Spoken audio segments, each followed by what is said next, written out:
কক্সবাজার গিয়ে এবার সারাদিন শুধু কাচ্চি, বিরিয়ানি, মোরগ পোলাও, মজার মজার খাবার দাবার খাইছি। কোথাও ট্যুরে গেলে খাওয়া দাওয়া নিয়ে মেইন সমস্যায় পড়তে হয়। ট্যুরিস্ট এলাকায় ভালো খাবার দাবারের সন্ধান পাওয়া খুব মুশকিল। কক্সবাজারের প্রথম দিনে আমরা কাচ্চি ডাইনের সন্ধান পেয়েছি, তাই সেখানে গেলাম সবাই মিলে রাত্রেবেলা ডিনার করতে। কাচ্চি ডাইনের শাখা কক্সবাজারেও আছে, সেটা আগে জানতাম না। কাচ্চি ডাইন আমাদের রাজশাহীতেও আছে। সারা বাংলাদেশের ম্যাক্সিমাম জেলাতেই কাচ্চি ডাইনের শাখা আছে। এখানে যে শুধু কাচ্চি খেতে আসছি বিষয়টা তা না, কাচ্চি সাথে গরুর মাংস, সাদা পোলাও, মোরগ পোলাও সবকিছুই আছে এখানে। ডেজার্টেও ফিরনি, বাদামের শরবত, বোরহানি। সারাদিন বিচে ঘোরাঘুরি করে সবাই খুব ক্লান্ত, তাই রাত্রেবেলা একদম কবজি ডুবিয়ে খাওয়া দাওয়া হবে। পছন্দের খাবারগুলো সব একদম টেবিলে সাজানো, কোনটা রেখে কোনটা খাবো সেটাই তো বুঝতে পারতেছি না। কাচ্চি ডাইনের স্পেশাল কাচ্চি আমার সামনে, আর তার সাথে আছে রোজ। আমরা ফুল গ্রুপের সবাই মিলে আসছি এখানে খাওয়া দাওয়া করতে আজকে রাত্রে। সারা বাংলাদেশে তো কাচ্চি ডাইনের অনেকগুলো শাখা আছেই, সাথে কাচ্চি ডাইন ইউএই এর শারজা শাখা বর্তমানে কিন্তু সফলভাবে পরিচালিত হচ্ছে।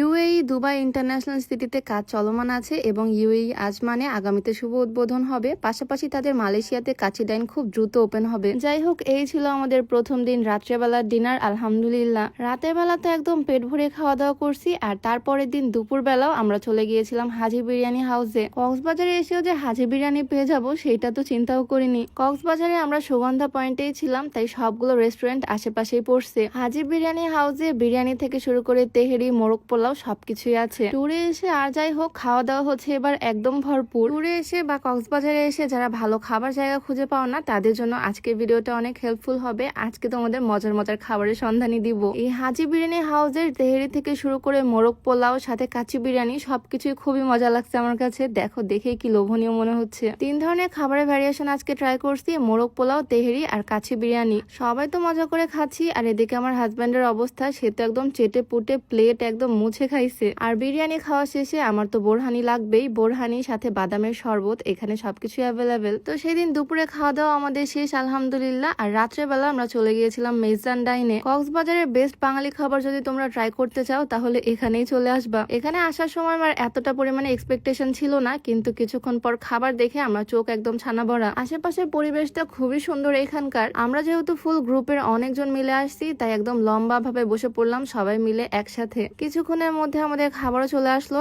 একদম বাঙালিয়ানা খাবার। গরুর নেহারি থেকে শুরু করে মাছ, মাংস, সাথে বিভিন্ন রকমের ভর্তা, ভাজি, ডাল। খাবার দেখেই তো লোভনীয় মনে হচ্ছে, মানে একদম জিভে পানি চলে আসতেছে। তাই আর বেশি দেরি করলাম না। যে খাবার দেখতে যত বেশি সুন্দর, খেতেও সেটা ভালো লাগে। সবাই মিলে একসাথে বসে পড়েছি খাওয়া দাওয়া করতে। কক্সবাজারে নেক্সট টাইম গেলে তো আমি অবশ্যই মেজদান ডাইনে যাব। এখানকার খাবারের সার্ভিং থেকে শুরু করে সবকিছু আমার এত বেশি ভালো লাগছে, ভিডিও দেখে হয়তো তোমরা বুঝতেই পারতেছো। গরম গরম সাদা ভাত সাথে বিভিন্ন রকমের ভর্তা, ভাজি দিয়ে আমি প্লেটটা সুন্দর করে সাজিয়ে নিছি। তাকেও আমি গরুর মাংস সার্ভ করে দিলাম, সাথে তার পছন্দের নিহারি তো আছে। এই দিনের রাতের খাবারটা খুব মজা করে খেয়েছি, বলতে গেলে একদম বেস্ট ডিনার। আর খাবারের শেষে ফিরনিটা এত বেশি মজার, ট্রাই না করলে বুঝতে পারবা না। সাথে বাদামের শরবত, বোরহানি তো আছে। মেজদান ডাইনে কিন্তু একটা জুস কর্নারও আছে, যেদিকে আমার বারবার চোখ যাচ্ছিল, তাই ফ্রেশ জুস অর্ডার না করে আর পারলাম না। ডেকোরেশন দেখে তো বেশ লোভনীয় মনে হচ্ছে। আমি আমার পছন্দের ওয়াটারমেলন জুস নিয়ে নিলাম এখান থেকে। যাই হোক, আমাদের ট্যুরে 3 বেলার খাবার দাবার তোমাদের সাথে আজকে শেয়ার করলাম। একদম অন্যরকম একটা ভিডিও ছিল। কেমন লাগলো অবশ্যই কমেন্টে জানিও। দেখা হয়ে যাবে নতুন ভিডিওতে। সবাইকে আল্লাহ হাফেজ।